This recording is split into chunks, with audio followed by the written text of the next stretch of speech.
violence or no other kind of violence. Get away! I could be at work, at school, in my car, I can still get shot by the police, but I can get shot anywhere. So it is what it is.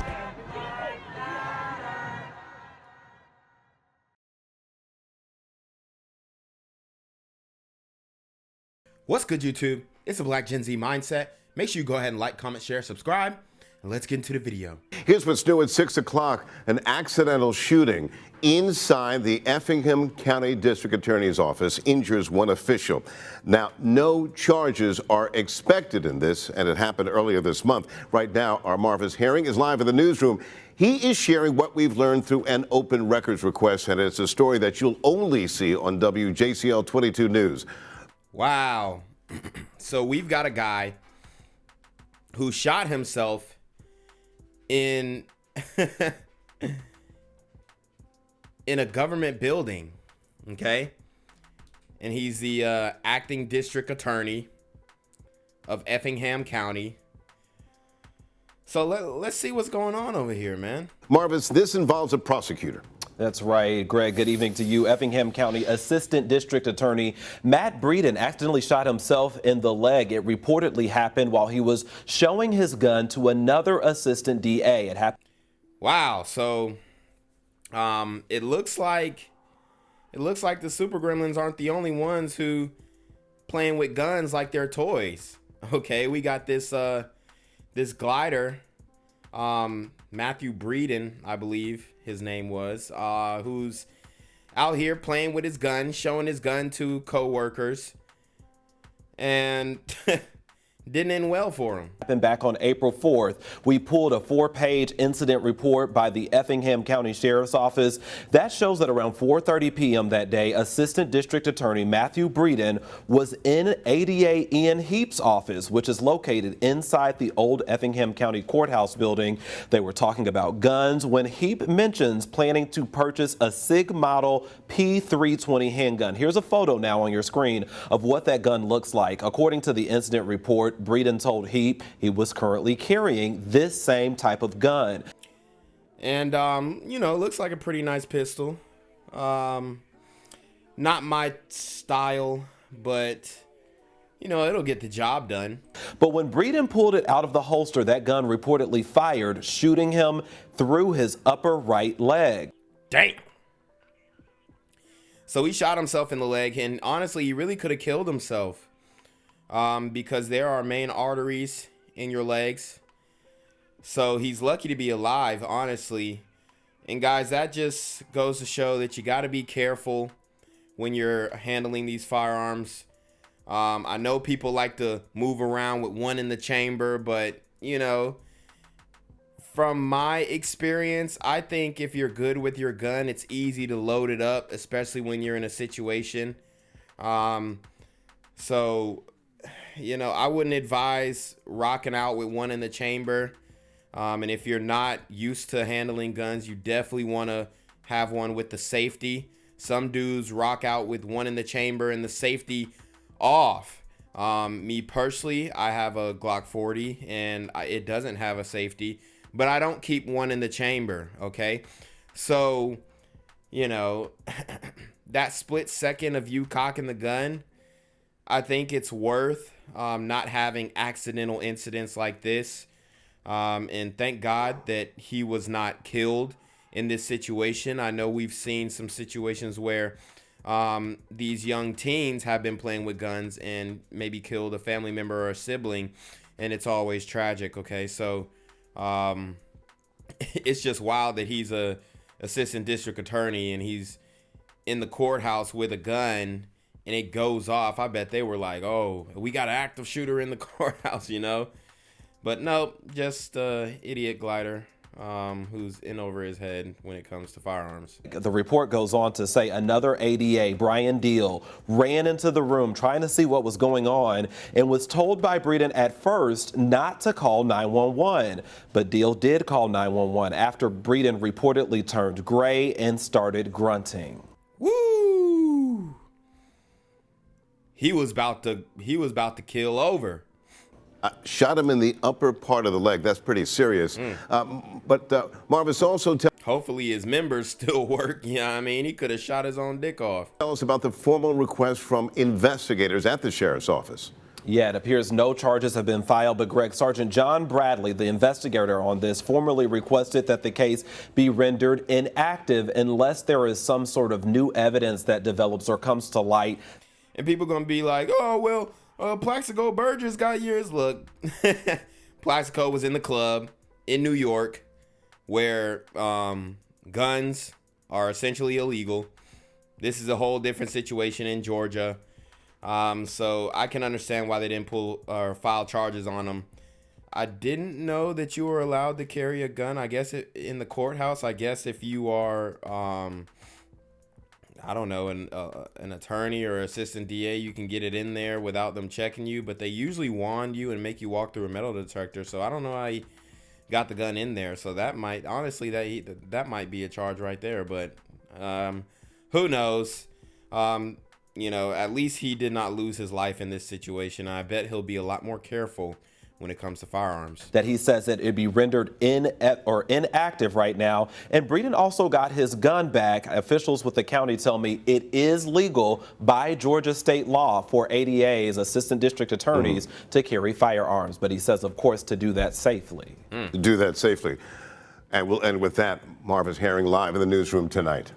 I'm here on the corner of MLK and Medgar Evers, and it's a very tranquil scene compared to just a couple hours ago where a drive-by shooting just took place. Excuse me, I'm getting live updates as we speak. I've just been updated to the amount of casualties from this drive-by shooting, and I'm getting reports that 2 people were actually declared deceased and 27 others were shot and injured, but are in stable condition. And although we must pray for the families of the fallen, we must also praise God for the aim of the super gremlin. If you want to know more about the victims of this crime, make sure you add BGZM News 17 on Patreon at www.patreon.com/blackgenzmindset. Also, don't forget to like the video, share the video, subscribe to the YouTube channel, and comment on the video to continue the discussion on how we can find solutions to all this gun violence in the streets. For more hard-hitting news coverage from the community, by the community, I'm Jenquavius Jackson, here live, reporting from Atlanta, Georgia, BGZM News 17. And cut. All right, dog. Let's get the out of here before these niggas come back. Whoa. Yo! Ain't that nigga J? Nah, that ain't me. That ain't me. He just went live That with ain't that me. funky ass suit That's on. that nigga. That's not me. Hey, get that nigga. Jenquavius Jackson, here live, reporting from Atlanta, Georgia. Pray for me. In this video obtained by TMZ, Mike Tyson can be seen repeatedly punching a passenger seated behind him. According to Tyson's publicist, the passenger was harassing Tyson and threw a water bottle at him while he was seated. The man can be seen moments later with a bloody forehead. Mike Tyson might be facing. Dang. So you see, Mike Tyson had to put hands and feet on this glider who was antagonizing him. Now, when it comes to this footage, I necessarily don't know if I can play it because TMZ is throwing out copyright strikes left and right, and I'm trying to be good at this monetization thing, but YouTube's still playing with my numbers. They playing with my numbers, son. But you know, he pretty much got what he asked for. Mike Tyson might be facing assault and or battery charges, probably a fine, probably probation, and certainly no more than a year in jail. In a statement, San Francisco police confirmed the passenger was treated on scene for non-life-threatening injuries and added that subject provided minimal details of the incident and refused to cooperate further with the police investigation. Okay, so he ain't snitching. Glider holding it down. Now, I have been made aware that he is filing a lawsuit, so that's not gangster, but I mean, he ain't snitching. Well, what more can you ask? He's following the street code. but SFO is located in San Mateo County. Today, the San Mateo County Sheriff's Office confirmed they're actively investigating the incident.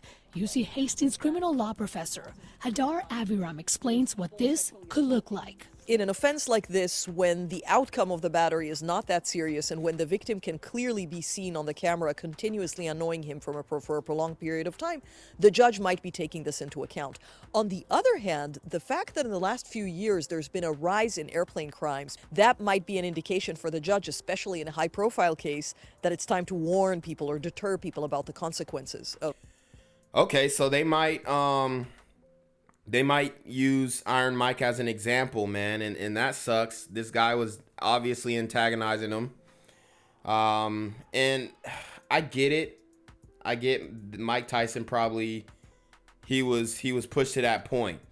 You know what I'm saying? He was pushed to that point where he couldn't go back from. His anger got the best of him. But at the end of the day, you are a public figure. No matter how annoying these people can get, I think you just gotta do it the right way. Ask a flight attendant to relocate this guy or whatever you can do. But it sucks that he has to do that. I'm not saying that it's right, but that's the only option that you have, especially when you're trying to do things the right way. And unfortunately, you know, people don't have consideration for guys in the limelight. Of being violent on planes. Hours earlier, Mike Tyson was celebrating 420 at Golden Gate Park. So Mike Tyson was high, and this dude comes over and tries to blow his high. Products for his cannabis company. Magic, the owner of Pure Blanco brand, said Tyson was taking photos with fans. He was one of them. When I met Mike yesterday, he's in good spirits, great energy. The spiritual energy coming from him. He embraced everybody, all his fans. Magic recorded a video on his way to Florida tonight. He says he's on the same flight Tyson was on last night. Reporting live from the sky right now. I'm actually on the plane that Mike Tyson had the altercation on. There's a piece that's broken in first class where he was sitting. Mike Tyson is scheduled to speak at a cannabis event in Florida anytime now. We'll keep you updated if he addresses the incident. In the newsroom, Luz Peña, ABC 7 News. And we're told the person who was struck was treated and he talked to police. And so far, we haven't heard anything from Tyson's camp nor the people from JetBlue. CBS 2's Tina Ezzedine has more of the dramatic video. Hey. Heavyweight boxing champion Mike Tyson punching a plane passenger in this video obtained by TMZ Sports. Hey, Mike, come on. On board a JetBlue flight from San Francisco to Fort Lauderdale just before takeoff. Oh, done got lit, man. He over here rapping with Tyson. A man identified as George in a seat behind Mr. Tyson in first class. When it all turns second class. Hey, Mike, come on. As the saying goes, you should see the other guy. Trying to ask for an autograph, man. I don't know what happened. But so he's trying to ask for an autograph and bugging him. He said, "Nah, I'm on a plane. I'm trying to chill." Look, bruh, leave it alone. Leave it alone. Representative for Mr. Tyson says otherwise. Quote, unfortunately, Mr. Tyson had an incident on a flight with an aggressive passenger who began harassing him and threw a water bottle at him while he was in his seat. My boy just got beat up by Mike Tyson. Several bloody cuts to the head by the time Tyson was done and walked off the plane. The video has been forwarded to the San Mateo County Sheriff's Office, and because Tyson didn't turn the other cheek while on a plane, he could also now be facing the feds for criminal liability. I think. Woo! Damn. They might make an example out of Iron Mike, bro, for real. That's always been a risk with being a celebrity. You have deep pockets. People want to get a reaction out of you. It can give them fame and notoriety, and it can also potentially result in a payday. On social media, the boxer appears to have celebrities in his corner, so to speak. Not everyone agrees. That amount of force, I mean, unless he's like violently at you, I don't think that was necessary at all. After his boxing career and in recent years, Tyson has tried to reinvent himself as a humanitarian, actor, businessman. And when you do a combat sport, a physical sport, you have, like I've said this before, when you play when you play football, boxing, anything like that, I've done both. You have to be angry. You know, growing up, I definitely had anger issues. I would lash out when I was pushed to a limit, and it could be bad. Okay, and I think that's the point Mike got pushed to, especially if he was irritable. He just got done gassing. He high. He's smoking. He good. He feeling good, and then the guy gets on his nerves. You know, it's enough to turn anybody into a super gremlin on demon time. Seems like he's trying to work on himself, but I don't know. When it comes to something like that over just some words on a plane, who knows if he's really all there these days. His 1997 fight with Evander Holyfield, where Tyson bit off part of Holyfield's ear, one of his most infamous moments. If you could bite somebody's ear off, what would prevent you from hitting somebody? 25 years later, the spotlight once again on Tyson, this time with a passenger who appears to talk Tyson's ear off. George talking to Mike Tyson, bro. Tina Ezedine, CBS 2 News. On camera, a crazy fight involving boxing legend Mike Tyson on board a flight that was about to take off from San Francisco. And CBS 2's Christine Lazar joins us now with video of what went down. Another week, another unruly passenger, but this time he's famous, of course. And you know he throws a good punch. Oh, so you know that it. had to hurt. Now, according to TMZ, the incident went down around 10:30 last night as Mike Tyson was slated to fly out of San Francisco International Airport to Florida. A witness on the JetBlue flight says Tyson repeatedly punched a guy in the face after getting annoyed by him. Hey, Mike, come on. Let's go stop back. Mike was ready to risk it all. The witness said at first Tyson took a selfie with the guy and kept his cool as the man's friend tried to talk to him. But once he had had enough of it, he asked the man to stop. And when the guy didn't, that's when Tyson reportedly started to throw several punches at the man's face before walking off the plane. Dang, it's like he took a selfie with him. Oh my God. Yo, Mike, this ain't looking good, Mike. Now, a photo obtained by TMZ shows the passenger's bloodied forehead. He reportedly received medical attention and went over what happened with the police.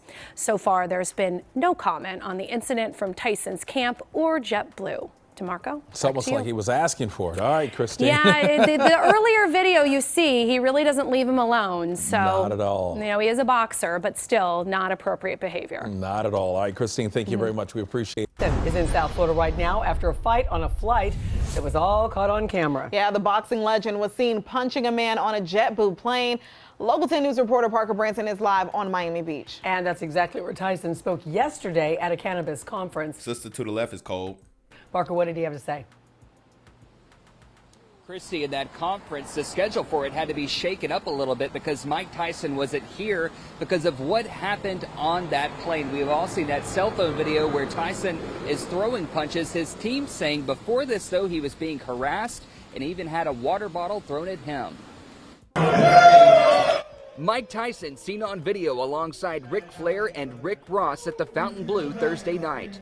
Double Ricks. You see, he got the joint in his hand. He hitting the joint, getting geek.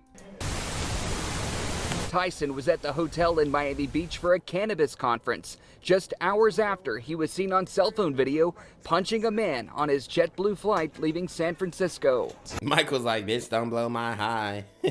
Hey. Moments before fists start flying, the man was seen trash-talking Tyson. Talk to your boss, talk to my boss. The man who was punched escaping the boxing legend with only a few cuts and bruises. Boy just got beat up by Mike Tyson. Turn that way. Yeah, he got up. TMZ is identifying the passenger as 36-year-old Melvin Townsend, who apparently has a prior criminal record. Uh-oh. So the glider gremlin versus the super gremlin, and obviously the glider gremlin lost. The media outlet uncovering this previous mugshot, TMZ saying Townsend has been convicted of fraud, grand theft, burglary, possession of controlled substances, and trafficking in stolen property. Dang. He might still be doing that since he riding first class. You'd have to be drunk or stupid to just say anything other than hi to Mike Tyson. I mean, why in the world would you want to antagonize him? I mean, the way I see it is if you mess with the bull, you get the horn. Tyson's team. So you see all the other gliders who they interviewed, they were like, no, it's wrong. I don't care what he said. You shouldn't have got it to that level. The brother's like, you mess with the bull, you get the horns. You poke the bear, you get the stare. SOB. Hi to Mike Tyson. I mean, why in the world would you want to antagonize him? I mean, the way I see it is if you mess with the bull, you get the horn. Tyson's team saying in a statement, quote, unfortunately, Mr. Tyson had an incident on a flight with an aggressive passenger who began harassing him and threw a water bottle at him while he was in his seat. Yeah, the water bottle is crazy. Right now, Mike Tyson is not facing any charges, and JetBlue has not commented on this situation. We're live in Miami Beach. I'm Parker Branton, Local 10 News. Gang violence and other kind of violence.